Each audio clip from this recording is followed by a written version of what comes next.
We all could stand for the pledge. Walter, if you could lead us to the pledge, sir. I pledge allegiance to the flag of the United States of America and to the republic for which it stands, one nation, under God, indivisible, with liberty and justice for all. We have a moment of silence for the men and women in the armed forces.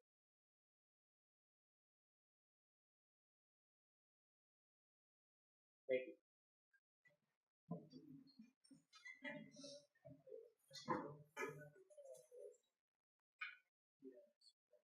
Next, if we have anybody in the public that would like to address the town council. Cindy Davis, please.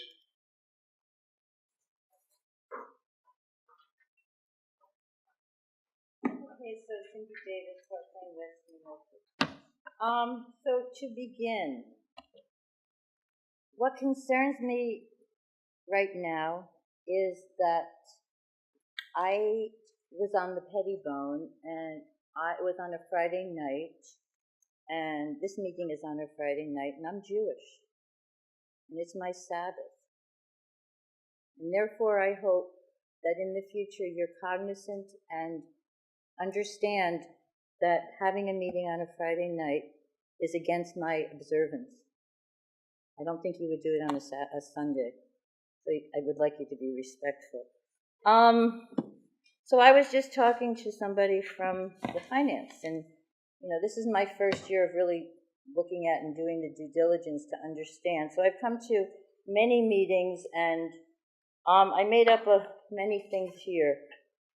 And this is sort of in response to the letter that was in the paper by one of the council members.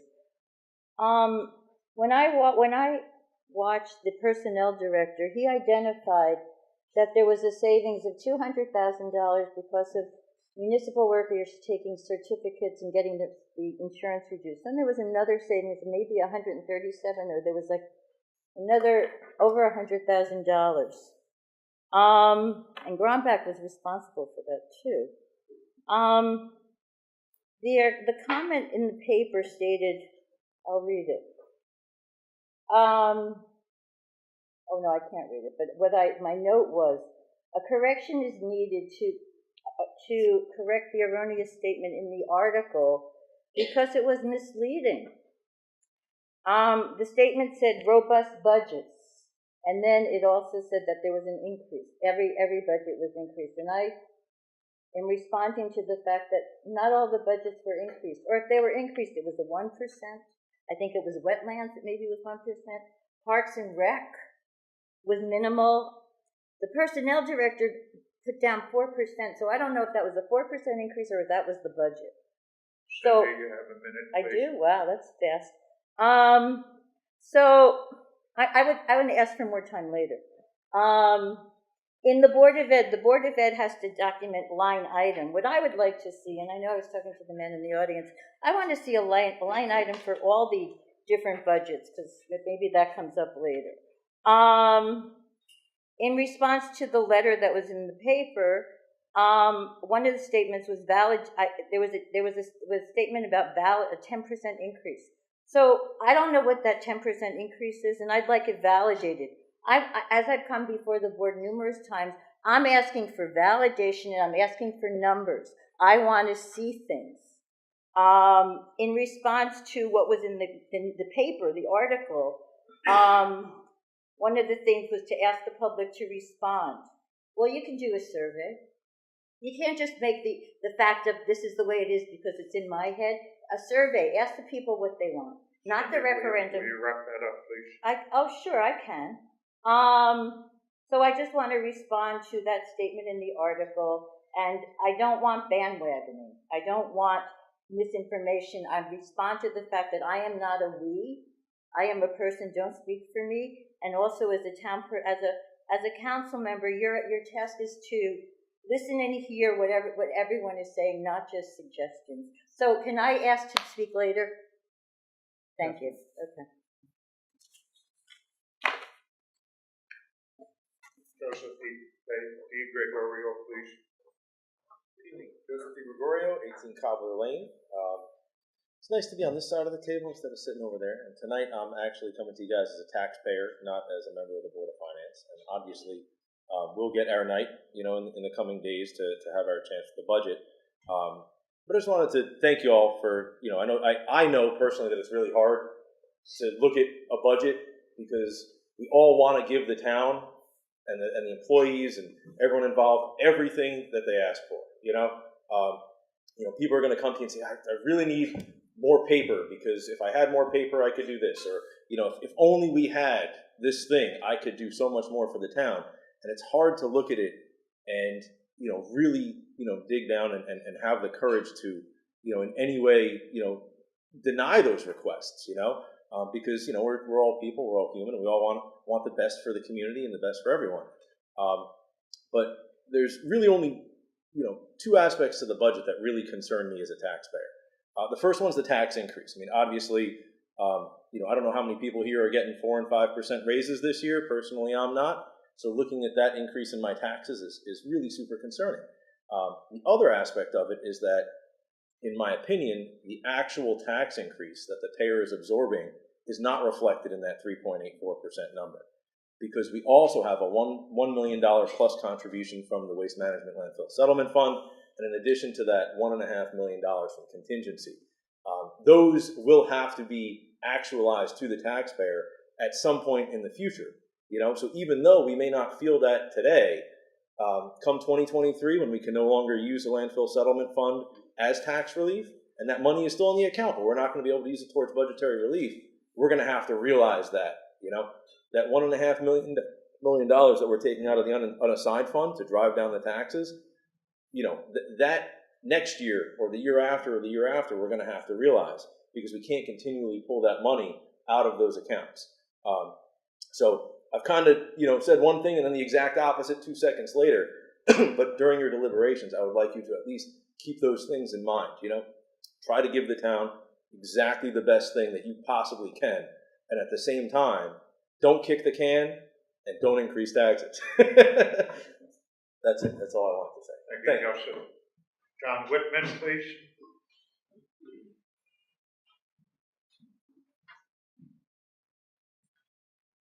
Good evening, Mayor Bass, members of the council. Okay. Good evening. I'm John Whitman, New Milford resident, 1 Brentwood Road, and also the town's Road Advisory Committee chairman.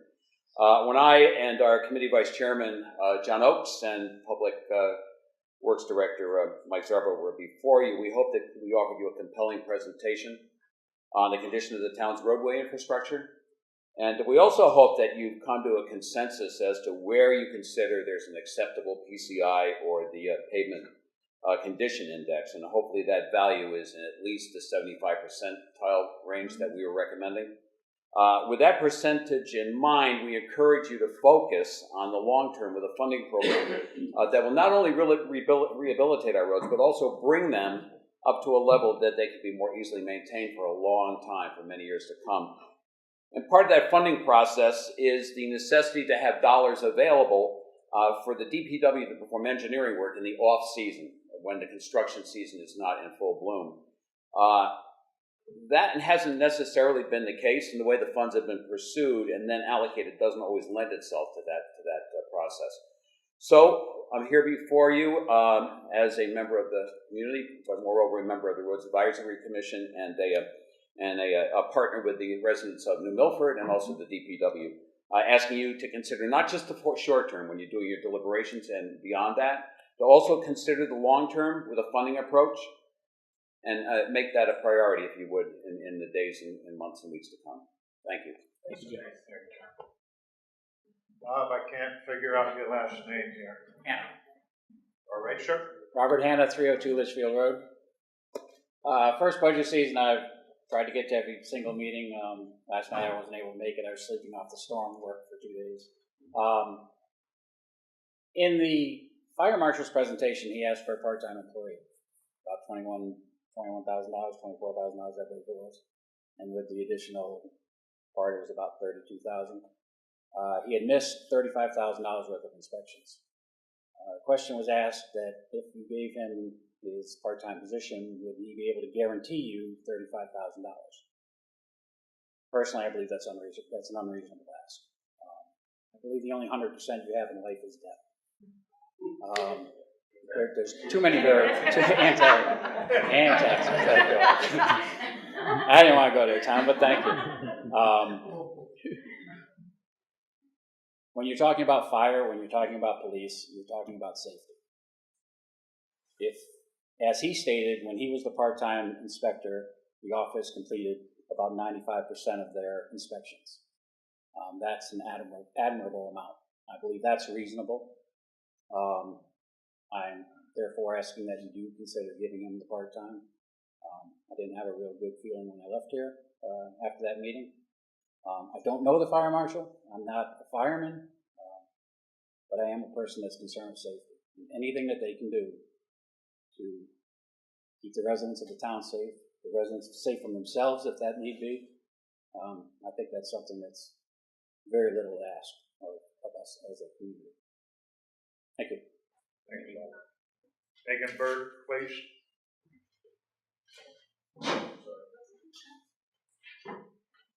Good evening, Megan Bird, 2 Carlson Road.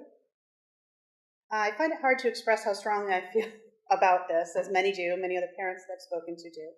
I fully understand that the town is in dire straits for the upcoming year, probably the next several years, maybe even decades, due to the state's budgetary crisis and the state cutting a huge portion of our funding that we typically rely upon coming from that. However, I'm extremely disheartened by the fact that the mayor, the town council, the finance committee would even consider cutting the Board of Education budget more than had already been done by the superintendent and the committed members of the school administration and the Board of Education. The proposed budget that was brought to the table for the Board of Education to adopt was already very lean. It was already cut before they adopted it. It had cuts to several teaching positions in other areas as well, of course. So when people criticize how little the Board of Ed cut back from their budget before adopting it, it's because those cuts were made before they even saw it. To ask for more cuts will directly impact our students. It will mean programming will be impacted. It will mean losses of other positions in the town and bigger class sizes and things of that nature. The taxpayers have a right to speak through their votes as to if they wish to pay more taxes in town or through other revenue sources, such as reinstituting pay for play, for extracurricular activities, asking parents to pay for other things as well. As a parent, I would be happy to pay for my students for their extracurricular things. I would be fine paying for field trips, nominal fees to student clubs and activities. I'm even happy to pay for school supplies, though I understand that there are state guidelines preventing me from doing so. I would much rather see the budget does not further impact students directly and be asked to pay for things and even pay additional taxes to keep our school district in the upward swing that we have it in now, and that it's been in the last several years. Much I attribute to our wonderful superintendent. Many of the other parents I've spoken to, especially those with children in sports, are also willing to pay to play. Now, I know a lot of people say that not everyone can afford higher taxes or to pay for things like field trips, school supplies, paper play, and so on. Please. Yep. We have organizations in this town, charitable organizations, to help assist those truly in need. One such organization I'm heavily involved with, and that's the New Milford PTO. The PTO has always helped with hardship cases for things such as field trip costs, and I'm sure that that will continue to be the case. Should parents be asked to start picking up the tab for school supplies and the like, I am sure that the PTO would pay for the school supplies for the children who are truly hardship cases in this town. So the same goes for taxes. I'm sure that there are people that can't afford the taxes, but there are also ways to help them in those things. There are applications to apply for reduced lunch. There should be applications to apply for reduced taxes if you truly are a hardship case and cannot afford it. I would like to see New Milford continue to be a positive place to live 5, 10, 15 years from now, and I believe a school system that is on the upward swing is the way to do that. So I urge you all to consider this and to pass the budget as presented by the superintendent and the Board of Education last week, and let the taxpayers decide if they find it acceptable, and not to make any further cuts, including the $600,000 the mayor had presented. Thank you. Thank you, Megan. Jeff Brady, please. Jeff McGrady, 288 Kent Road. Good evening, Mayor, Town Council. I've been coming to all of the meetings since you folks have been elected to your positions, and I've found all these meetings to be very interesting and informative. And I've seen a multitude of things transpire here, and also the tough position that you've all been put into because of the shortfalls taken away from the town by the state, and their inadequate ability to run the business of the state in a proper manner from my perspective. I know that I presented a lot of information about the Board of Education. I worked at that very diligently, looking at a lot of different things and stuff, and I presented a documentation showing that I felt at the time that a 1% increase for the Board of Education would be justifiable. But since that paperwork was presented to you and all the different things that I've looked over since then and researched and everything, I feel that with what we got facing with us in a tax increase of, from my estimation, of about 3.8 to 3.9%, I feel that it would be a great step if the Board of Education took a flat increase this year, no increase at all. Okay, I also believe that if the town were able to do the same thing and have no increase in the budget, and we would have a probable tax raise of 3.8 to 3.9 from what I see, okay, and then I'm able to accept that, okay, because we're up against the wall this year, the whole town, okay, so if we start at that point, now it gives us 12 months to get things in perspective and do the research and get the things done and necessary. Jeff, another minute, please. Okay, sir. Get the necessary things done so that we don't have to depend on another shortfall coming our way next year if it would happen, okay? If we're ready for this and we do our homework, as the town council and the Board of Finance and the Board of Education, everybody involved and all the citizens of the town, I feel that we should be able to come up with viable solutions so that we don't end up in this situation again. We have to depend on ourselves making this work, not depending on the state giving us or not giving us something every year. So I'm asking the folks to look this over very seriously and have a flat increase for the town budget. And I'm asking the Board of Education to have a flat increase so that we keep the taxes at the lowest possible increase possible. Thank you very much. Thank you, Jeff. Jeff Winter, please.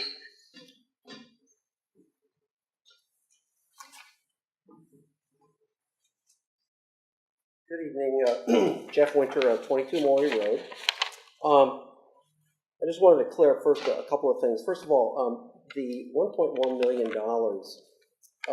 that was part of the $1.5 million used for budget remediation this year it was part of essentially a bond issue done last year. And the key thing to note about that is that the town was never going to pay interest on that. That money was part of the bid process of that package. They essentially said to the town of Milford, we're going to give you $1 million as part of this, and there's no strings attached to that, so that there's no interest that we were paying on that money whatsoever. That had nothing to do with it. That was part of the bid package. That's why that particular bond agency won that bid. So I think it's very important that we not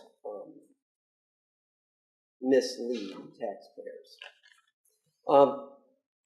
One thing I mentioned last night is that 81% of the cuts, if you want to call it that, from the departmental estimates were from the police and public works, the two most important public safety departments that we have. Public works was cut $3.5 million plus, and the police $780,000. Some of that was working, operational, and some of that was capital. So when we know, let's just take a look at public works. We know that the essentially $2.5 million cut from public works capital, most of that is going to be bonded for. In fact, I think the bond package is going to be probably, over $3 million for roads this year. So is that really a cut? It might be a cut to the initial budget and what the taxpayers will pay, but it's not really a budgetary cut. And to actually have the police department funded less this year by $180,000. Jeff, you have another minute, Thank please. you. Actually, to have the police department budget cut by $180,000, the working budget for this next year, with all the issues that we have, that just doesn't seem to make a lot of sense. And then lastly, when people say, the town cut $5 million or $5.3 million from their budget, why can't the Board of Ed do that? I guess the question is when there were robust estimates that were put in by departments, what were the department heads thinking? Did they just say, okay, we're going to put this in so that you guys can just make a cut that's sort of meaningless? Or are they not listening to management? Or do they need to be redirected? If they actually did put in $5 million worth of requests, and the bulk of that from Public Works and Police, then I think that the management of those departments, especially Public Works, needs to be reviewed. Thank you. Thank you, Jeff. That's the end of the list, Mr. Mayor. Thank you, Walter. Cindy, would you like to say something? 3 minutes. Okay, so I never got to talk about the Board of Ed. I tried to go to the meeting and I went to the wrong place. So I looked at information as to what other towns were getting. Richfield was doing an increase of 4%. There were other communities that were increasing their budget. And then I got some information here regarding the impact, the long-term impact to students, the sins of the children from the legislators. The legislators are responsible why we have the issue in the state, and now it's falling upon the children in New Milford and other places too. And I find it despicable, and I find it without words how there can be such short-sightedness to the well-being of a child's development. You can't get that time back. And I have a lot of information here that I don't have time to talk about, but it is unfathomable to me to think about how legislators can't think about the well-being of the children. You can't get that time back. I don't think when I went to the meeting, there was it $100,000? Now I don't remember figures. But the money that was there for safekeeping, and I'm going to use a reference back to biblical. Once upon a time, in Joseph's time, there was 7 years of feast and there's 7 years of famine. And it just doesn't make sense to me how there can be such short-sightedness to the well-being of children if you can't follow that understanding.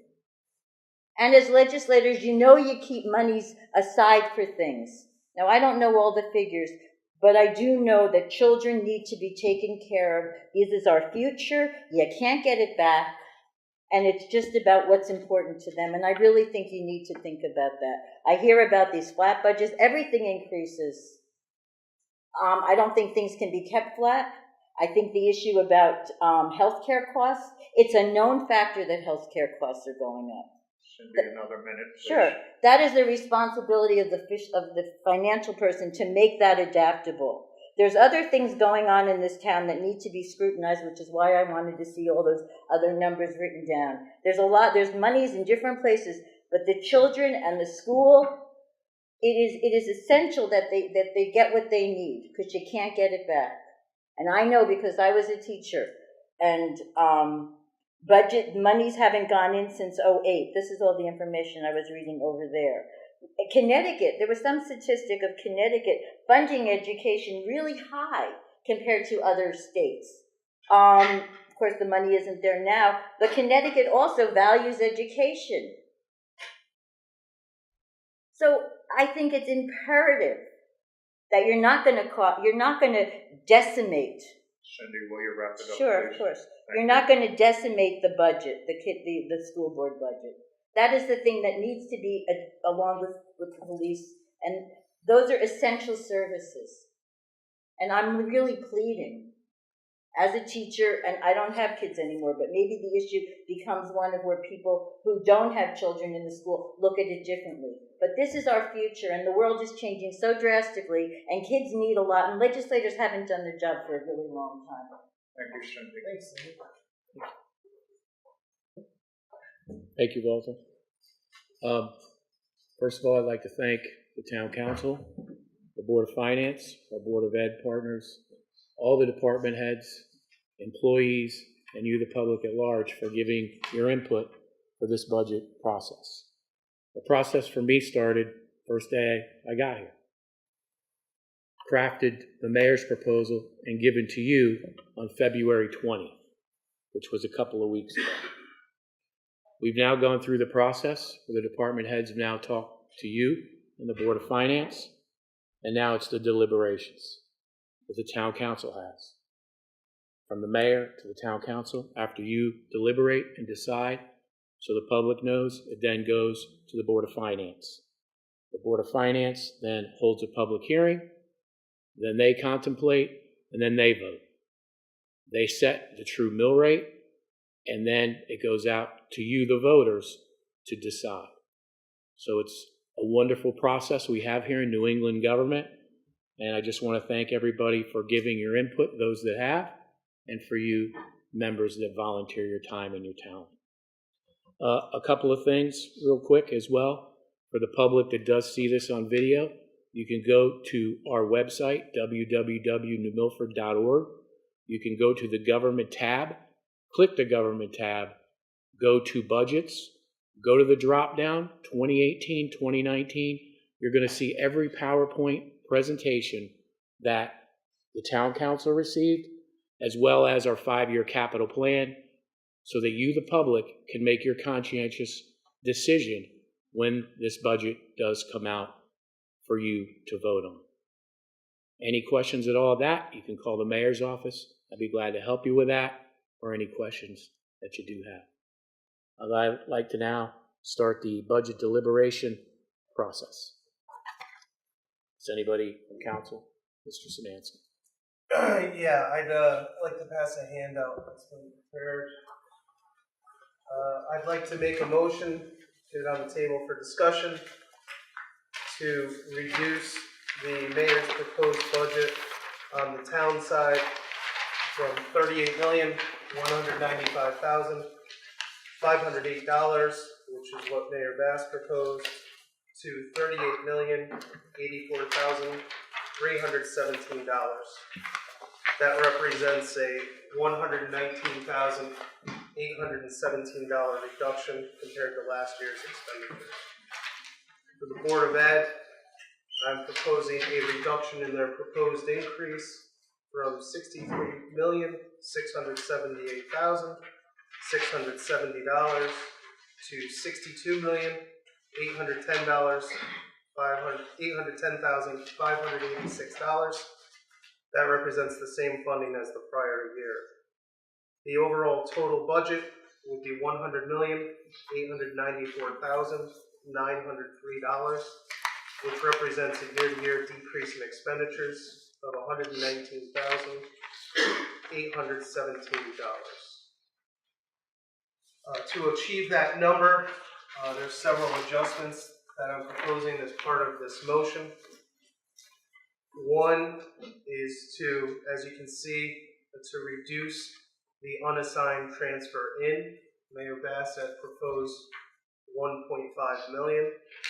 I am proposing $492,724, which is a reduction of $7,276.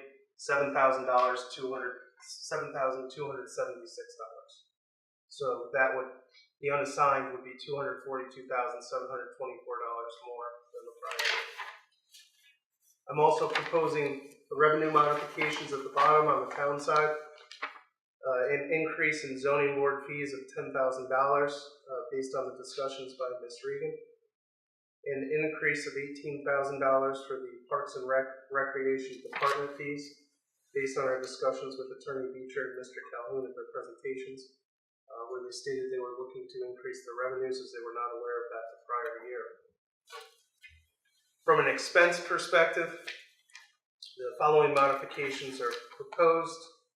In the Economic Development Office, I'm proposing the funding of an Economic Development Director for $150,000. FICA adjustments of $8,414, which are carried through, and you'll see the other adjustments that are made. Medicare adjustment in the amount of $1,968. Health insurance for the Economic Development Director in the amount of $29,235. An increase in the Economic Development Office memberships and workshops to $2,500. An increase in the Economic Development Office marketing and contractual services by $35,000. A reduction in the Economic Development Office Film Commission of $2,500. A reduction in Fire Department capital of $50,000. A reduction in Public Works part-time seasonal work help of $2,000. A reduction in Public Works uniforms of $3,000. A reduction of Public Works office materials and supplies of $2,000. A conversion of the small dump truck, which is in the Public Works capital, truck number 17, converting that from a purchase to a 3-year lease for a savings of $70,000. A reduction of Candlewood Lake Authority of $7,800. A reduction of tree warden stipends, $7,500. A reduction in tree warden supplies of $1,500, based on input provided by the Parks and Rec Commission. Adding back $51,814 to the Parks and Rec personnel full-time line. Reducing the Parks and Rec personnel maintainer 2 line by $51,610. Reducing the Parks and Rec personnel part-time line by $7,784, which was a request to remove the aquatic director and senior citizen swim instructor. Reducing the personnel part self-sustaining, which represents 1 camp counselor, of $2,297, and removing the Parks and Rec small dump truck that was a 2-year lease, which was removed this current year, of $14,531. Based on Ms. Regan's recommendations in her presentation, a reduction of $6,000 for updating the zoning regulations, a reduction of $1,000 for zoning commission legal notices, a $700 reduction for zoning materials and supplies, a $5,000 increase in the personnel line for zoning to modify the current land use supervisor ZEO to planner ZEO, wetlands to increase the recording secretary to call special meetings as necessary by the applicant request. Currently they only meet once a month. This would provide for them to meet twice a month the majority of the time. That's an increase of $2,500. A reduction in youth agency personnel programmer, $14,500. A reduction in youth agency Sullivan Farm expenses of $20,000. A reduction in youth agency program development supplies and East Street building maintenance of $4,000. A reduction of youth agency materials and supplies for the work crew of $3,500. A youth agency part self-sustaining youth grant reduction of $18,350. That still leaves the remaining amount of the actual grant itself. A reduction in the expenses of the max part self-sustaining of $10,000. A reduction of the Milford DNA of $80,000. A reduction of the not-for-profit contribution line of $10,400. A reduction of Women's Center for $2,000. A reduction of literacy volunteers on the green of $700. Mr. Nahom has said he would make a donation to make up for that. I'm talking with him. A reduction of Northwest Regional Health of $600. A reduction of the Housatonic River Commission of $350. Based on Peg Molina's presentation, a reduction in social services overtime of $2,000. A reduction in social services emergency shelter of $900. A reduction in social service materials and supplies of $100, for a total reduction of $111,192. Second.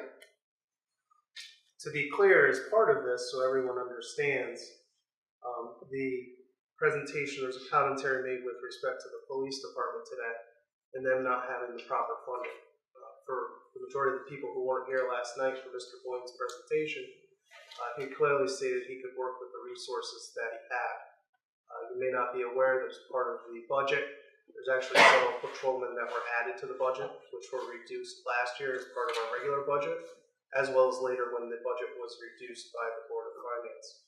This budget also provides for the funding of a $6 million road bond, which will provide for the maintenance of the road conditions as presented by the road committee in their presentations previously to the town council. That was expanded upon not as part of the budget hearings, but in a presentation made a month and a half prior to us. We take that commitment extremely seriously, and as taxpayers, we need to make a commitment to our infrastructure on an annual basis so that the Public Works Department can properly plan. We can't have them have 1 year having $1 million, the next year having several $1 million. They can't plan their staff properly, they can't plan their projects properly. It's unacceptable. We need to come to a standard that we're going to stick to. We're going to have some workshops as part of this to explain to the public why this is important. With that and the reduction of the unassigned, that leaves the tax increase as previously proposed to 3.87%. Any discussion on the motion? Dr. Mull. All right, let's go through it.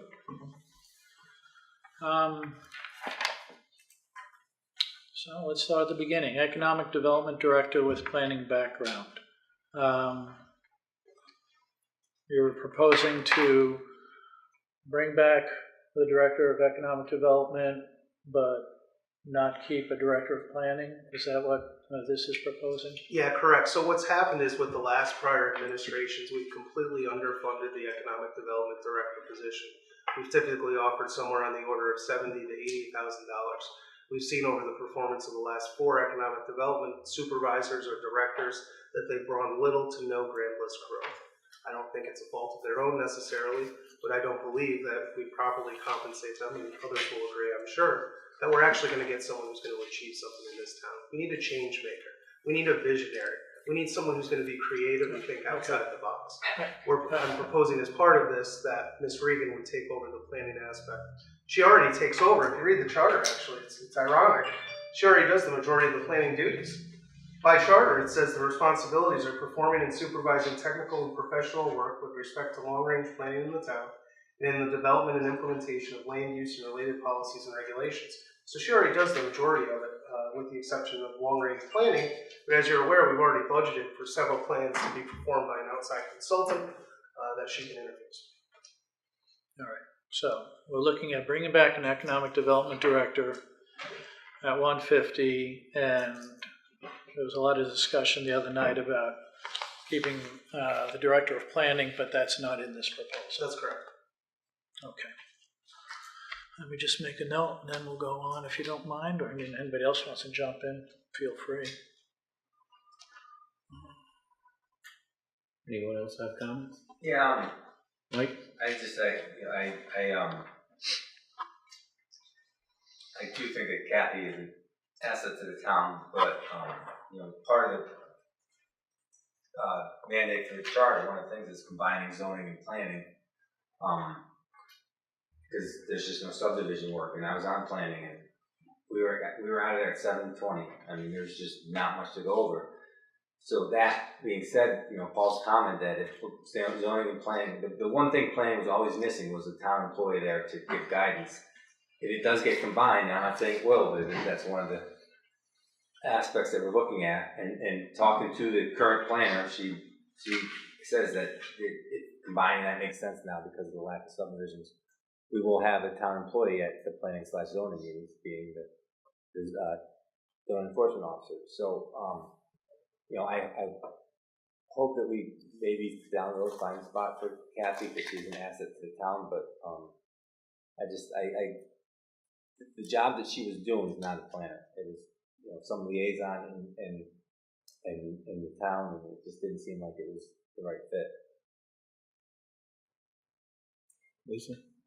With respect to the Economic Development Director, I am in support of hiring in somebody at a higher salary. I don't have the history completely that this group does. However, I'll say, in looking across at the other communities and the other states who are winning more than their fair share of new jobs and new industries, It's the six-figure group who are keyed into the site selector network. They already have contacts in the industries. They know what projects are in the works and can hit the ground running, as opposed to trying to grow somebody from within. So if this is what it takes, and I believe it does from everything I've read and seen, then I'm in support of bringing that in. We can't save our way out of this problem. We've got to work both sides of the equation, and I think this is the right place to put the investment.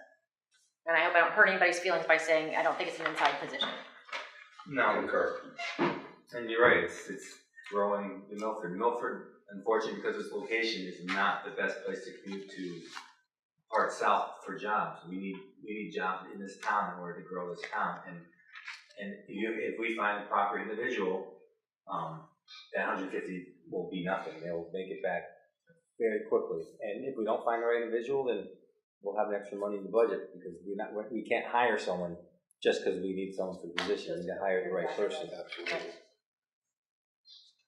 And I saw it because I've been on that kind of film corporation. We just have not had.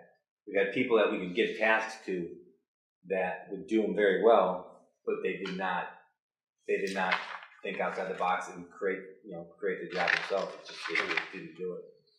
And unfortunately, if you look at the CERC website, which is the Connecticut Economic Resource Center, if you look at our population trends, by 2020, which is only 2 years off, we're going to be down another 952 people in this town.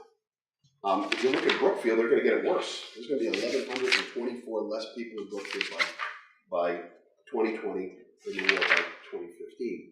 So unless we turn this around with a strong economic development impetus, we are never going to catch up and grow the town to where we can provide everything that everybody wants. There's a lot of wants out there, but we have to be concerned with the needs right now. And the need in this town is we have to bring jobs here. There are people that are commuting out of this town 45 minutes to an hour and a half. I'm one of them 3 days a week, because there is not the type of industry or work here that people can sustain. If you look at our household income, median household incomes in this town, as opposed to just a mile south of us, we have a household median income of $78,343.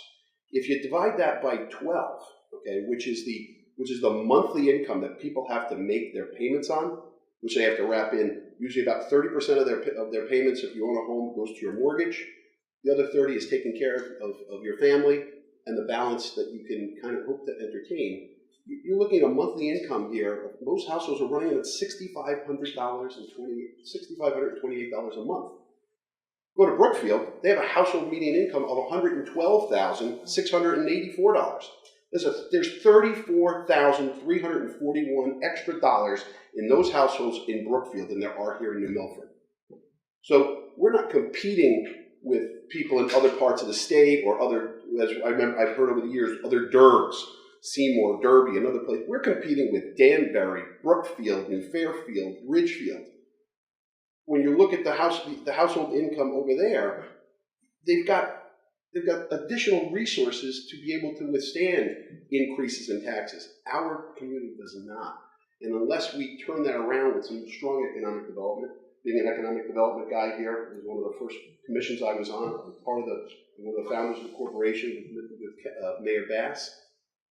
We were headed down that path before the Great Depression. We had all the wonderful things happening. We finally got our road, which cut 15 to 20 minutes off of our commute, and then we got our legs cut out from us.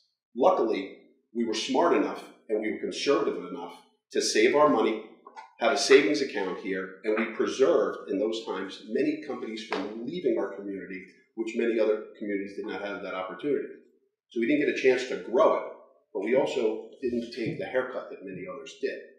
We have to focus on growing the town. It would be much nicer to have folks be able to go to a job locally so they can go see their kids play ball in the afternoon, maybe take a little less time on the road and spend more time with their family, and we can't do it by just saving. We have to grow. We have to grow this town.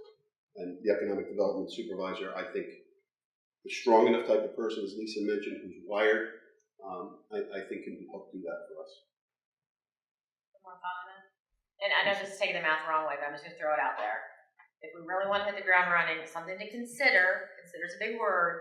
If If we want to go to a recruiting firm, it'll be at a steep price, but there's usually a 6 to 12 month guarantee that that person will work out in the position. But we're talking like a 25% premium to do that of the salary. I don't know if we can consider that, but I'm just going to throw it out there. If it's really urgent, that's something that we should think about.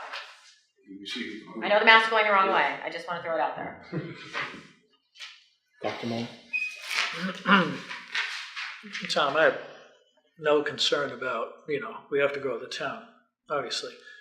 It's the direction how we grow the town is the issue. It's the type of jobs you bring in. That's the issue. So the whole state of Connecticut, because of the tax structure, makes it more difficult to bring in what we'd like to bring in. So, yeah, bringing the right person, ideally that would be wonderful, but the foundation for that person to grow the type of jobs we want is very difficult. I mean, we don't need any more, storefront retail. That's just crumbling away in this country. Amazon's taking care of that. So I don't disagree with you in the sense of we need to grow the grand list, obviously, but how we grow it is the issue. So, just to chime in with you for 1 second here, we luckily are geographically in a much better position than many other places in the state of Connecticut because of our proximity to New York City. The people from CERC said that to us when I first got on the Economic Development Commission in 2006. Said it's one of your great advantages here. That being said, just south of us in southern Fairfield County and in Westchester County, the taxes are higher, the properties are more expensive, it's more expensive to do business, it's more difficult for those employers to find people that live locally to work because you just can't afford to live in those places like you can't afford to live in Milford. And I said this to Mr. Bielmeyer 2 years ago. I said, Kevin, please take 1 day a week, drive south, start to survey some of the small manufacturing businesses that are in southern Fairfield County, in Westchester County, where costs are higher, and specifically target them for the skill sets that we have here. We have a fantastic skill set in this town. But many of those folks are driving an hour away to those jobs. So it's going to be one of my requests of whoever is the economic development director is reach out within 30 or 40 miles of here. You have a greater chance of attracting a small manufacturing company that's 20 or 30 miles south or 40 miles south than you are going to, trying to get somebody from another part of the country to come here. There's plenty of manufacturing in the region. We may have to steal it from another town, but that's the competitive environment that we're in.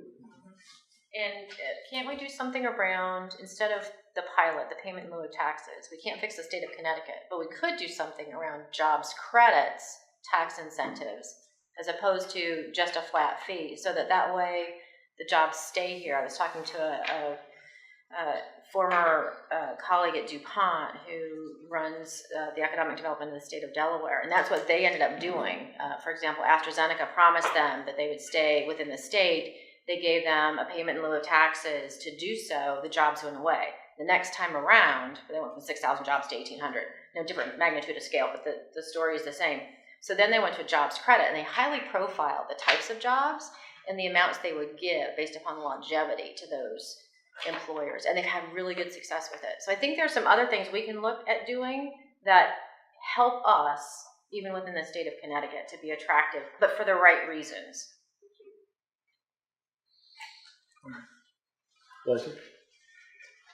Listening to several speakers the other night when we were talking about the planning budget, they specifically talked about the town planner, and they had a myriad of accomplishments that the person holding this office right now has achieved. Again, I do not see giving up this position when she has proven to be a vital asset to the community. I see her as a coordinator. I see her as an organizer of other boards and commissions. I see her in a position of orderly planning instead of helter-skelter planning. You take a look at Route 7 South. And again, I brought up, and this was before Kathy came aboard, you take a look at Litchfield Crossing. That should have never been built in the first place. It is not a business mecca. It's not a retail mecca. It's a glorified parking lot. You go across the street, I mentioned Five Guys stuck in a little corner that you really can't even see from the road. Hallmark, big Hallmark card store, gone. You take a look at the black hole that we have on the green that's been there for years and years and years. Take a ride around the village. There are more empty buildings, and I can't count them on two hands. Well beyond 10 vacant spots. Spot after spot after spot. We build up on the hill an auto shop. I don't know if anybody knows it sits up on the hill there. When you had CarQuest, that was down by Dodd Road. That closes up. We don't need any more Dunkin' Donuts. We already have 6 Dunkin' Donuts. You could go down to the Four Corners. There's another Dunkin' Donut down there. We don't need another Starbucks. It's Starbucks tastes like motor oil anyhow, but that's personal. That's something we can all agree on. That's personal opinion. But I just, my gut is telling me, and I would rather see the town planner and have us give up right now the grants writer. At this time, I don't see that as necessary. Public Works was up the other night here talking about how they have applied for several million in grants. Dr. Mullen pointed out a couple of nights ago that we can get along with a professional organization taking care of grants. The grant writer right now, I don't see that as being an asset to the community. I see the town planner as being a vital asset to the community. Economic developer, okay, he's a cheerleader. So you're trying to bring in business, we don't have a lot of industrial property. I don't see industry moving into this community. We got very, very little room for industrial property. In fact, I'm all in favor of dividing up New Milford. Let's chop off Northville. Let's chop off Gaylordsville, for crying out loud. That probably would solve a lot of our economic problems. I don't know. I can't vote for this. I can't vote for this. Historically and traditionally, VNA, service to the community. Now let's shut them out. Now I cannot buy these changes. Let's go one line at a time. Okay. Thank you. Yeah, just in the I'm in favor of the town planner.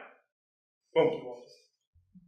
Just a quick comment though. You talk about first of all, we do have a lot of industrial space in town, especially with but also what's the place we just took down now? The brass mill, Brass Century Mill. Brass. We have Medon still is 3/4 empty. Yeah. There's empty places on But yeah, so District. I mean, There's a lot of there. what you talked about was empty storefronts and empty spaces. Well, that's the point of bringing business in, and that's the point of trying to get them to come to New Milford and convince them that the tax structure and the cost of living for their employees is a lot more beneficial than other parts of Connecticut. You're right. We're not getting someone from South Carolina to move to Connecticut, but we can get people from Stanford or Westchester County to move to New Milford. And that's the point. If someone with contacts can start talking to those people and convince them that if you can get your employees to move an hour north, their cost of living is going to go down, your cost of doing business is going to go down.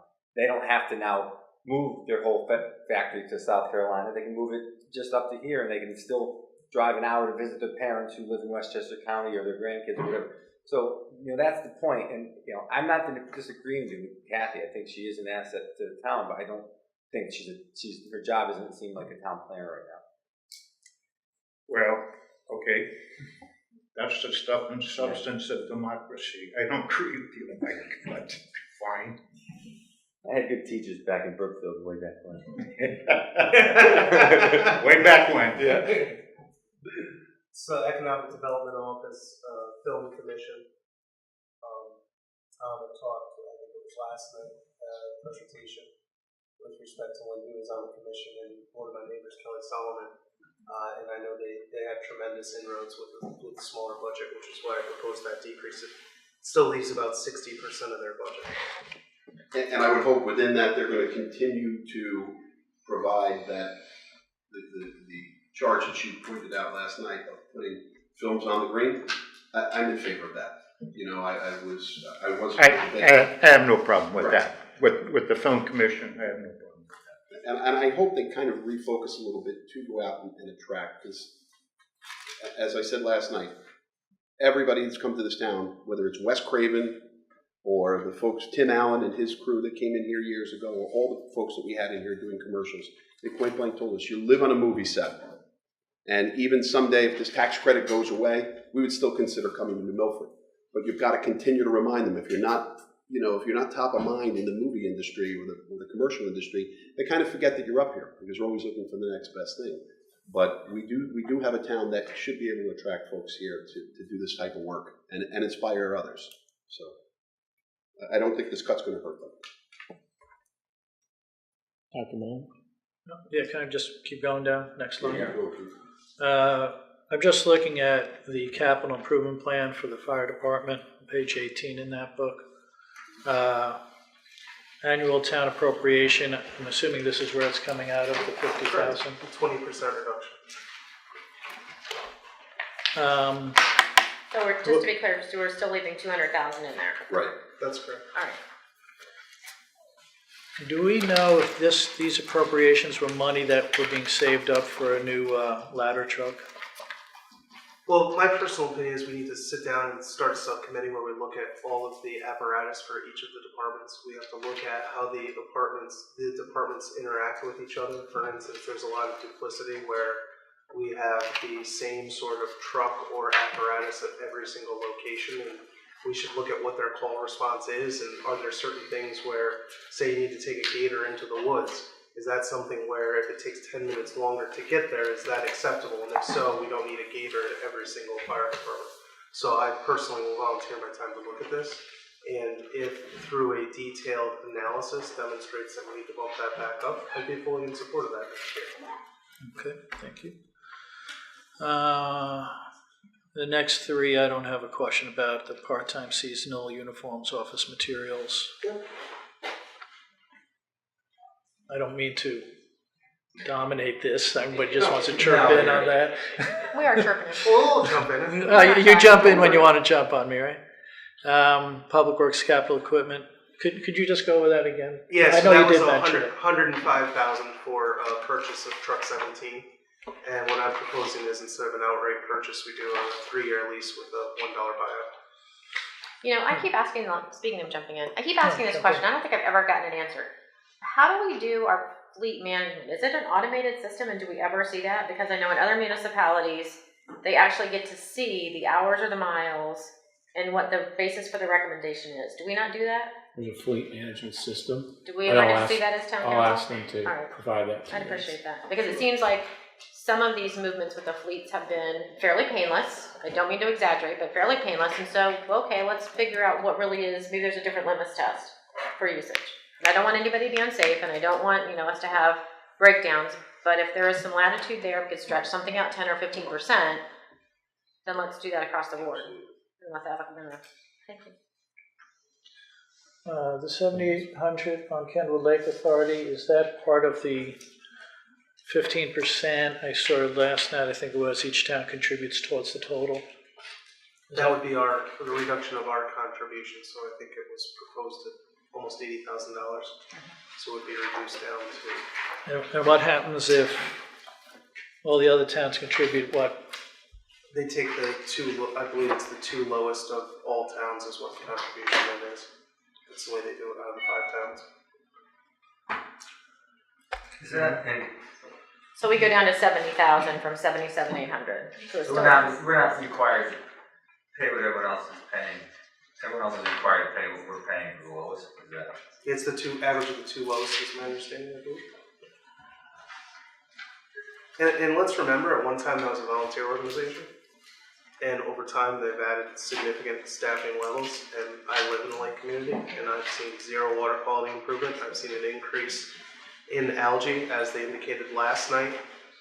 They have the closest drop of carp was down near the Kenwood Lake Club area, and you know, if we're going to be serviced to an extent less than the other towns, then I feel we should fund it accordingly. I mean, they did say last night water quality was improving. So you're saying that it's not improving? Our algae is worse than it's ever been. Every single year the past 5 years, there's no carp in our area at all.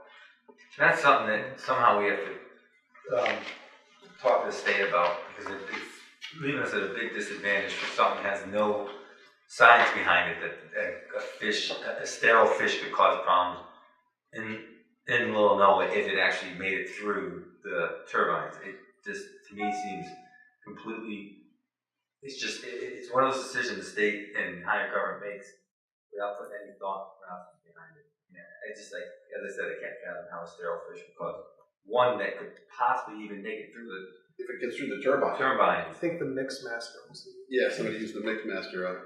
So, I mean, we should talk to our state rep to discuss that with DEP for the next drop, or get a drop in there sooner rather than later, so that, you know, if we can get their fair share of the work that's going on there. That's a lot of money, $70,000 for all the stuff that we're talking about to still give them. We're not getting any benefit. I mean, it's not saying we're not getting any benefit, but, you know, and then, you know, as we said, that they didn't seem to do a lot of homework on a new location to find a cheaper rent.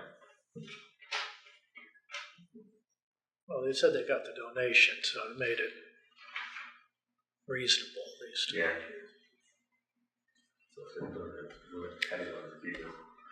All right. So, the issue with the tree warden? I don't have an issue with the tree warden. The presentation that was made the other night, Mr. Boucher and Mr. Raza both become certified tree wardens over the past year. They do those services in the house. There's still a stipend for Mr. Boucher as part of that. So the idea is it's done in-house. If an arborist, they are not arborists, but they're certified tree wardens based on the presentation I saw. So if we need an arborist, I left money in there to retain an arborist. Yeah, I'm not a fan of that. But... Why are you not a fan of that? Well, actually, I think the tree warden and the money ought to come out of Public Works. And I think it ought to be separate. Has it been that way historically? No. Sometime? Okay. No, it hasn't. I think there have been issues about who marks the trees and who doesn't mark the trees in the past few years that led to some problems. And I think it would be far more efficient if you gave it separately to the tree warden and let a tree warden deal with it and not have Public Works do anything except the emergency stuff. The marking, the taking down, the pruning of trees should be under the tree warden. And then if there's an emergency situation, then that's what our Public Works deals with. So I'm not a big fan of that one. Parks and Rec, just so you're all aware, those were the recommendations made by Mr. Kelly. Yep, yeah, I'm got those. Zoning as well. Those were the recommendations made by Mr. Regan. Got it. So, all right, again, I don't mean to dominate, jump right in. I'm down to modify land use supervisor. So you're taking your ZEO and you're moving basically that person to planning. Yeah. That's what you're doing there. All right. Well, I'm not a big fan of that. That one. I'm sorry, go ahead. So, are you done with that one, or you want because I can explain the wetlands one. Oh, I was going to the wetland. I thought they just wanted one meeting a month. So that's what they want, right? That's what staff wants. Right. So here's the issue. What happens is zoning meets every other week. So what happens is zoning meets every other week. They're ready to act. By statute, they can't act until wetlands approves a project. Right. So I don't think it has to happen every month. But what there needs to be is the opportunity when there's a project where time is money to a new guy, a guy who's bringing in real jobs, real business, real building. We need to accommodate it. So if we have to have a special meeting, not necessarily schedule that second meeting every month, but to have a special meeting, this provides for that secretary. And there's a chance that you may not use it all. Correct. Right. Oh So yeah. we're just putting And I it off. didn't fund 12 months worth. I funded like 8 months worth of special meetings. Okay.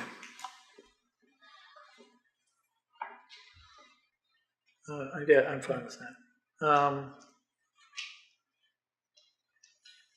In youth agency, was he? I don't recall him speaking much about a programmer, unless I missed that. It's a part-time position, is my understanding. As a programmer, I mean, that the programming stuff can be done by.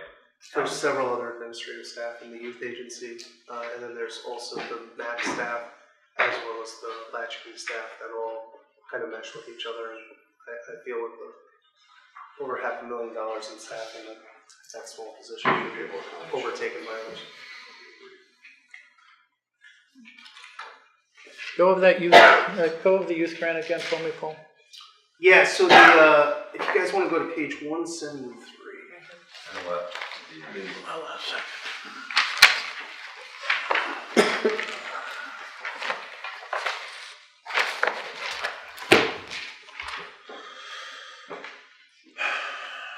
So the actual grant is for $24,994, and then we were making up the remainder. So my proposal is to just fund what the grant is. And there's no regulations in the state that we have to match. It's not a matching grant of any type. That's correct, based on my discussions with Katie Francis. I had some discussions with her after youth agency's presentation, and she provided a lot of guidance as it related to the youth agency. Okay. And this is the other thing while we're on youth agency. Do we have a youth agency advisor that's not going to be employed? I'm still on page 173 here. Yeah. The top line under personnel. Yeah, can you explain that? Yeah. The youth agency advisor, that's $1. So that's Mr. Mankin, right? Right, Mr. Mankin's retiring, and he's gonna come back as the consultant, and he would do it for $1 a year. And that's Mr. Mankin's wanting to do that. So he's gonna basically get someone else trained to. Correct. Right. So the goal is within 2 years then to have, it's gonna be 2 people because they're kind of 2 separate entities. You have the farm, and then you have the youth agency, and it gives, he suggested about a 2-year time frame to get those people up to speed, so you'll have your 2 directors. So he's gonna come back and mentor them Yep. for 2 years for free, basically. I wish he had brought that up the other night. I wish I had asked the other night. Did say $1 the other night. It wasn't the book. It was in the book, but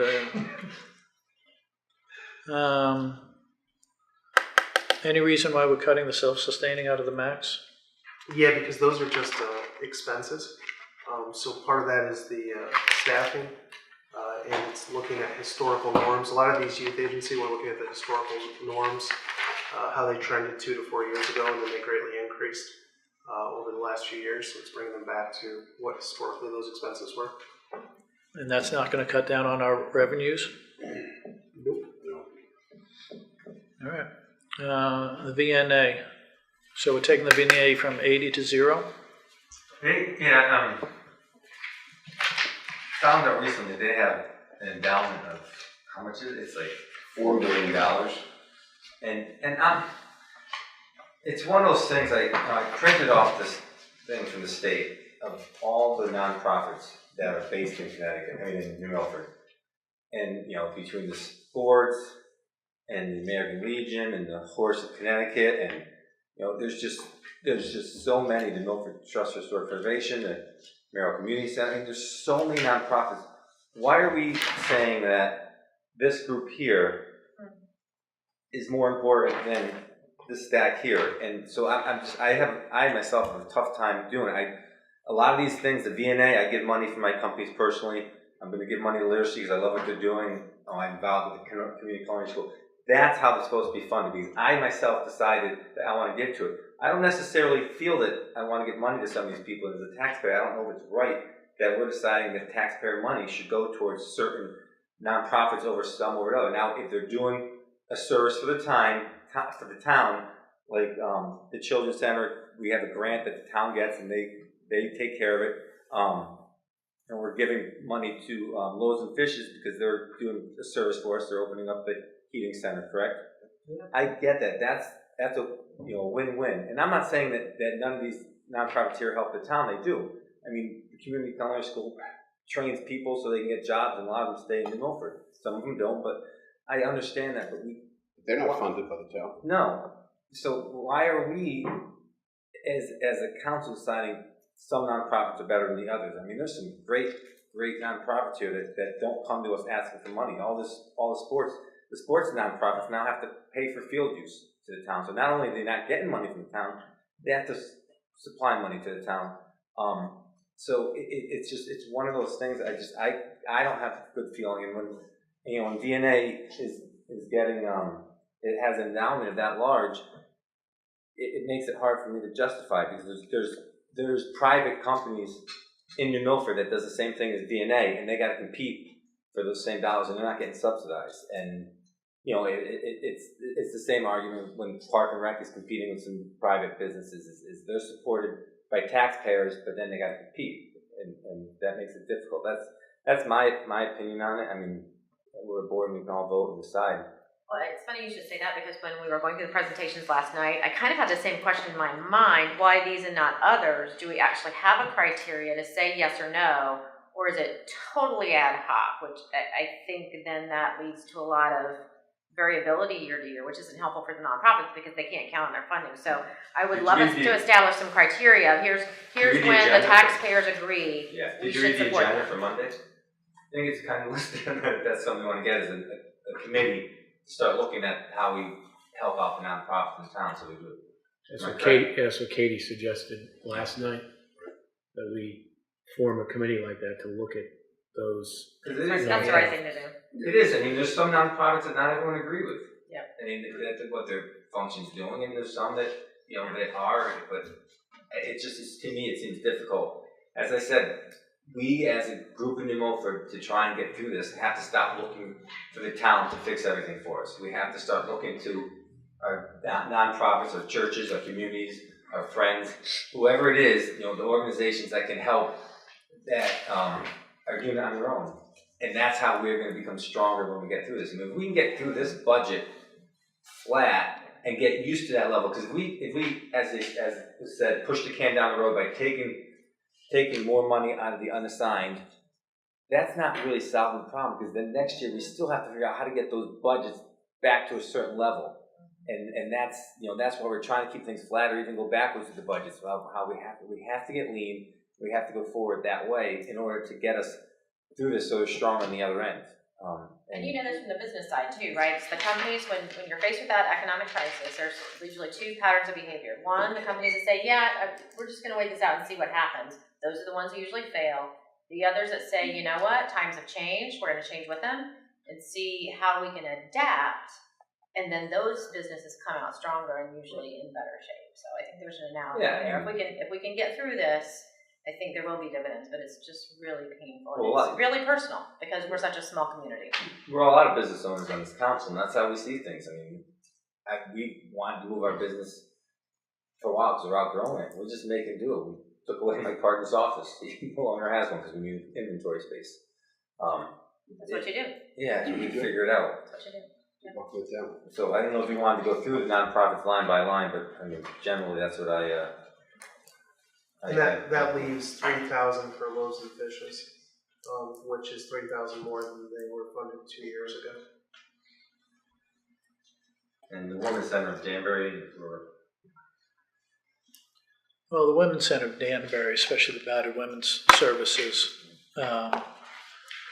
is something that the town doesn't offer Yeah. in any way. And they obviously, they do get grants and they do a lot of fundraising.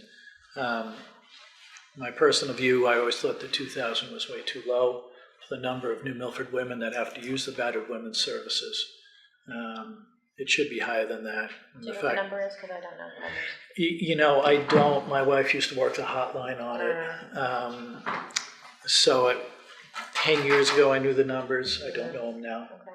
But the $2,000 does not cover the number of New Milford women that use the services by a lot. So again, here I would tend to agree with Dr. So- Mullen that if we have people using the service, I think we should contribute. But But you also have some of those same folks going north to Torrington for some of these services. You know, so what makes us pick the Danbury Women's Center over the ones in Torrington? You know, They give to both. Yeah, but my were all these nonprofits invited to speak? I mean, they knew that they were. They all knew. I mean, because the Women's Center was a no-show. VNA came. Literacy was a no-show. Northwest Regional Health was a no-show. Children's Center was here. HVA was a no-show. Service Office was a no-show. Loaves and Fishes was a no-show. I mean, we're giving them money, yet they don't even have the time to work. All to come in and present and say, "This is why we are important." We're saying we're here talking about why we're important. This is why it's important. This is why we're helping your town. This is a service you don't do that we're helping your town. Mike, just so you know, normally they always go to the budget supplement. Like the women's center's never come since I've been here, but they put it in the supplement. Yeah, but it's still, I think, should come and ask you to talk. Talking's a lot better. And right now we're in a tough spot. So I'm hoping next year. Listen, I was always supporting the Women's Center for many years when we were all together. When you were on the last time, Pete. But right now, I think we need to regroup. I think this is some of the most difficult decisions anybody who's been at this table, and I've been here 9 years. This is probably the most difficult year I've ever seen, and it's not something that anybody wants to do. But we have to move this forward and try to regroup this year and next year. And let's just hope that the state will get its fiscal house in order. I don't see it. I'm hopeful because I'm an optimist at heart. But we've made some brutally difficult decisions here in this last year, and we've done that in the past. And we happen to have a very resilient town that pulls together behind other folks. So I'm sure some of the shortfalls that may go to some of these nonprofits, some of our folks that are more well off and are a little bit more blessed than some of the others will step up and help them. And they always have. Anytime we've had to make a reduction of people in the private sector, step up and help them. The state, though, I mean, is that money? I mean, if the state also looks and says all these towns got by without us, without that money, we're not getting it back. I don't see it. State's a disaster. Yeah. So why would they say, you know what, we're going to be nice and start giving that money back? I just don't see it. I mean, it's a lot of money. And the social services, most of what was recommended. Right. No, I understand that. So the last thing then, I think the last thing I'm going to discuss, we'll see, is Board of Ed. So the proposal is another, $800,000 reduction approximately from what the mayor proposed to what this proposal in front of us is.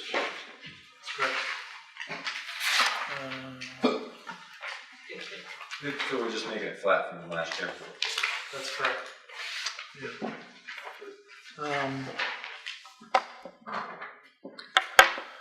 Okay, well, I'm going to object to that. I guess I don't usually reflect upon where I came from, but education got me everywhere. You know, I was very fortunate, and it's been beneficial to me. In my professional life, the last 26 years, I've been on something called the Council on Continuing Education for the Connecticut State Dental Association. So I am staying with education, and it really is everything that's kind of got me where I am. So I understand these are tough times. I would now take it out of the education budget. If you have to take that money out of the unassigned fund, that would be my proposal. With that type of reduction in the Board of Ed, if this is what is voted on, I will be voting against it because of that. Most of the rest of the stuff I can deal with a little bit, not well, but this one, this would end up having me to vote no. Thank you. Walter? There are just, many situations that you have to be in to see what the nuts and bolts of the organization is doing. Public education, it's a real conundrum. Because public educators, their hands are tied.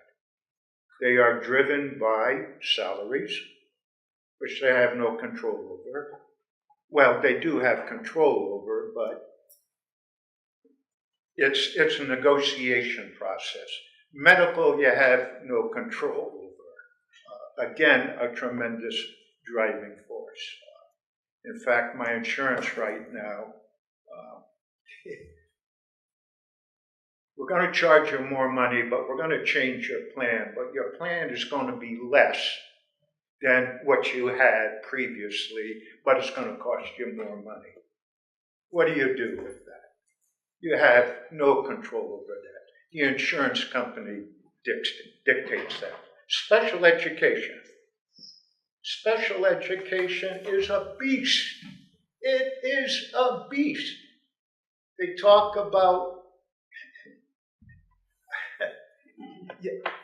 you outsource one child. One child could cost you $100,000, $150,000, $200,000 just to outsource one special ed teacher or pupil. So these are forces that are dynamic within the school budget that you really can't control and don't know until you get to that point. I cannot vote for a flat budget. I just can't vote for that. Mike? Well, those are great points, and I do agree with them. And my only problem is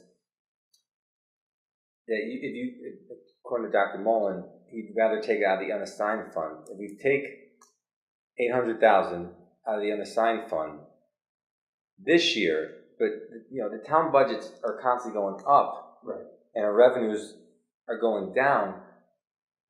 We have to get to a situation where we can live within our means, and by taking the money out of the unassigned funds by increasing their budget over last year, means that we're not ever going to solve this problem. We're going to keep getting. So the only other option then is unassigned or raise taxes, and as we've just pointed out, the dollars of New Milford versus town south of us just don't equate.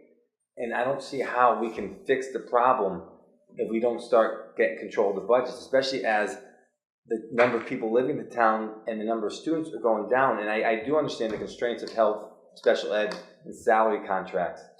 And that's the part that makes, anyone that's been on the Board of Ed says, we have so little control of what we do because you come in with 80% your cost. I don't know the number I'm throwing out there. Probably the lion's share. It's fixed. It's fixed. You can't adjust. Yeah, you can't. That's the lion's share. So I agree with you, and I understand the constraints. My only problem is all right. Let's say we'll take it out of this year. How do we fix that going forward? The only other way then is to raise taxes or increase somehow the revenue coming into town, and by increasing the revenue coming into town, then hopefully you get more kids coming to town, and eventually we can start using the schools and get the budget back up. But with declining budget and declining population and declining school enrollment and declining tax base, eventually we have to get to this problem and say, all right, how are we going to solve this? Unless we went to centralized healthcare system where we don't have to worry about that payment because everyone's being paid by the government. That's not going to happen. So so these costs, yes, they're going up, but we can't just raise taxes to solve it. And that's where I feel, because I do understand that the budget. I have kids in the high school. I have one kid left in the high school. I had, others go through this new Milford school systems, and as I said, they've gotten a great education and they're very successful right now. But as I said, if we either are taking the money out of the unassigned, because we've gone through this and there's really not much else we can take from the town side. And the state, when they took the money from us, they didn't take it from the most at all. Was anything from the town? It was all from the education budget, correct? The education cost sharing grant. Yeah. So the town says here's what you have to do with education, and here's money to fund it, and then they say, all right, we're going to take away the funding, but you still have to do what we're telling you have to do. Like Greg had a comment. Yeah, there's like $565,000 that was on the town side. That was the where they share the sales tax. They did it 1 year and it went away. Then 100,000 was the senior rebate. About 565. Yeah. Yeah, and of course the renter's rebate, we're responsible for half of that, and that's being factored into our reduction in the ECS fund. Lisa? So I'm going to be somewhere in the middle here, and probably say a wildly unpopular thing, but that's no surprise now. I'm not convinced from the presentation on Tuesday night that the Board of Ed has actually looked at making hard structural changes that don't impact programs and services. And I threw out a bunch of stuff. And every time I threw out a suggestion, and not that I'm smarter, but I'm looking at it from a fresh perspective, I was told, you don't understand, it's complicated, and we can't do that. What I want to hear is, we looked at it, and here's why. Here are the facts behind why we can't do that. For example, the buses. I think if you talk to Shelton, recently they brought the busing back in-house and saved $1 million a year. So, okay, we looked at that previously, it didn't work out, let's do the math again. Situations change. The ratio of secretaries to administrators in classes is extremely high. I was kind of astounded then when an even higher number was thrown out during the presentation. And I hate to impact people's lives, but I don't want to give up education. I'm also the beneficiary of a great education and owe a lot to that. But something has to change structurally, or we're never going to be able to live within our means, and people are going to keep moving out and our grand list is not going to grow. This is situation critical. And I'm okay if somebody did the analysis and can tell me factually why it doesn't work. I'm not okay with just somebody saying, you don't understand. So there's my 2 cents. But again, there are factors that are dictated by state mandates, federal mandates. The number of secretaries isn't dictated by the state mandates. Well, true. Paul? So I think part of what this comes back down to is the reality that we're facing. Between last year's budget we were looking at that time the state was predicting a $6.6 million reduction in revenue, and everyone on the council agreed. We didn't think they were going to cut them that much money. We all agreed on that. I believe we were going to have some sort of a cut, and we did. It's $3 million. That's in 1 year. That's $3 million. On top of that, we have $400,000 in other revenue reductions from things like our tuition reimbursement from Sherman's going down because of the fact that there's less students from Sherman coming to our school. The fact that there's fees in several departments going down. So that's just $3.4 million. But then you have to add in the fact that last year we had $500,000 in relief from the Internal Service Fund. Correct me if I'm wrong there. Correct. We don't have that benefit this year. So now we're at $3.9 million. You also have to take into consideration that finally sewer has a stable revenue that they're providing to us. And that's down on the order of About 300,000. 300,000. Yeah. So when you add all that up, that's a revenue reduction of $4.2 million. That's a very, very significant number. This is not a typical year where our revenues stay flat and we say, oh, our grand list isn't growing and our revenues have stayed flat. This is extremely serious. I mean, the number you have up there, Greg, that 21,998, I mean, that's our total revenues from other sources. Yes. And we're saying we lost $4 million. I mean, that's a significant percentage of our revenue. So when we're looking at what's making these decisions and why these extremely difficult decisions are being made, these aren't decisions any of us want to be made. We're being forced to make it. It's being forced by the state of Connecticut. I mean, there's no, I don't say blame at the local level. It's the state of Connecticut, and it's the reality that this is the new reality. It's not going to change. It's going to be the same or even get worse. But we have some encouraging things happening. We have the fact that sewer now has a stable revenue source. They've decreased the amount of septage that they take. So we know on a year-to-year basis we're going to be able to count on that for revenue. We know that based on the department presentations being made, certain departments will be adjusting their fees. Other departments have already adjusted their fees. And every department's going to look at their fees. We know that we're holding what the revenues are as of today from Governor Malloy. That's encouraging. Are we going to say the revenues may get worse? Perhaps they do. But we're putting ourselves in a position where when we plan for not just next year and the year after and the year after that, but we're making structural changes, both that were proposed by Mayor Bass and what's being proposed tonight, so that when we deal with not just this year, but the year after and the year after that, we're looking at a situation where I believe we can more readily handle and accommodate certain things that this year we just do not have that opportunity to do. It's just impossible. Oh, Greg, one more question. Originally, we were proposing to take $1.5 million from the other side. With my proposal, that's now reduced to $492,724. Do you believe that's a comfortable number that won't impact our bond rating? No, I'm comfortable with that. I mean, again, the revenue reduction is structural. As I said in my presentation, you have to meet this with structural changes, and the use of fund balance is not a structural change. It's a one-shot deal. And again, like I said again in my presentation, if we get cut any further, at least we're putting money back in the well that we can draw from if necessary. Thank you. Doug? When the Board of Ed spoke in front of us, I think it's Tuesday, right? They had 4 days of deliberations.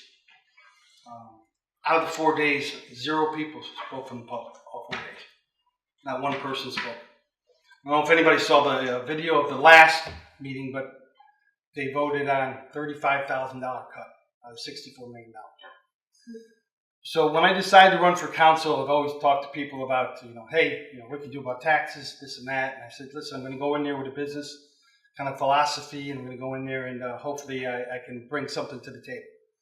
So when I see the last week of all the people in the municipal side come and stand in front of us, and the pain and suffering and the cutting and stuff has come from 1/3 of the budget, and I see an increase of 1.something% on 2/3 of the budget, I can't do my due diligence, and it wouldn't serve me right not to go back to the BOE and say, listen, you need to do better. This is a town of not only just students, but it's a town of citizens altogether. And we have to represent all of them together. Now, I don't know how much they're going to cut. I don't know how much they're going to come back with. But we need to put forward something that lets them provide a little bit more of a cut as what we're showing on the municipal side. So I'm comfortable with what I'm seeing. Hopefully it'll go through. We'll see how the BOF, and then ultimately it'll be up to the town. Because regardless if this passes or not, if I'm correct, it's 3.87%. That's correct. If this passes. So that's already written down. So you can add that 3.87% right on your taxes if this passes. So that's my feelings on that. Greg, what's the average impact of 3.87% increase on the average home here?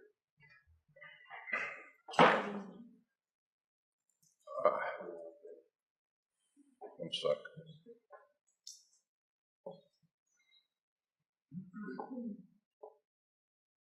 Average residential home valued at $217,750. The additional is $229.53. Many people living in a home that's worth that. That's medicine for folks. That is, that is some other services that they can't provide their kids that they're going to have to pay this year. If we left things alone, that number would be double. Or we take If we out did nothing, savings. If we did nothing and we raised taxes up to the amount that we would be forced to by leaving the budget, giving everybody what they wanted, what kind of tax increase would we have seen, Paul? About 8%? No. 9? It'd be over $1,000. Right. So, as Doug has said, as many of us have said here, we have to make some structural changes here. And we have to live within our means. We've got a town that the average household has $6,528 coming in. That's gross. That's before the government takes a dime.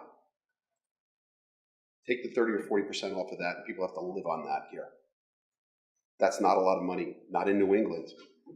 You can do it in Florida, where they don't, that your taxes are $900 a year because you don't have to pave the roads once every 30 years because you don't go through the free thaw cycle. You don't have oak trees and elm trees falling down on cars and knocking down telephone poles. But here in Connecticut, that's not a lot of money. It's not a lot of money. And the 3.8%, 3.87% is going to impact people. That's going to be painful enough. And we've already made these painful choices, or we feel we're about to. So I think I am confident in the people, and I'm an eternal optimist. I think the smart people in the Board of Ed, especially the people that are running that school and on that board, are going to find a way to not impact student opportunities. I think the department heads have all stepped up. I think across the town we need to pull together.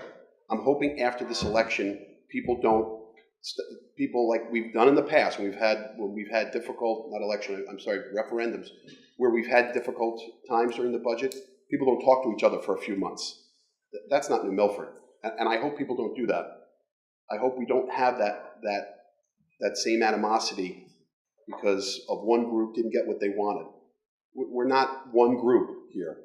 We're a town of 28,000 people that love living here, that want the best for everybody. So we're all going to suffer a little bit, and we're going to pull together, and we're going to make the changes that we need to do to go forward. Yeah, and the comment I made at the beginning of this budget process, there's no one here that hasn't had the thought or talked to someone that says, you know what, when I get to a point where my kids are out of school or whatever, I'm looking at moving south. We all have close friends that are doing that, and I keep praying that none of them leave, because I love the seasons, I love Connecticut, I love this town, I love our green. I'm staying here. My mom just built a smaller house across the street from me so I can take care of her for a long time. So I'm here for a while, and I have 2 businesses in town. I want to be in this town, but I want to make it affordable so other people can be in this town too. And as I said, people are going to have to start looking to other ways to get things done, except besides coming to the government. Unfortunately, the statistics show that 952 of our friends are going to be out of here in 2 years. So let's do what we can. Let's do it. Be a little high, Thomas. This is not my number.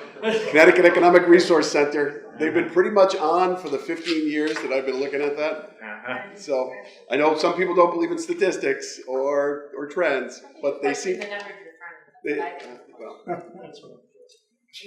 got a lot more than that. Is there any other discussion? There's a motion on the floor. And is there a second? Yeah, I second that. All those in favor? Aye. Got anyone? Against? Have a motion to adjourn? So moved. Second. All those in favor? Aye. Opposed? Thank you for your time. Thank you, everyone.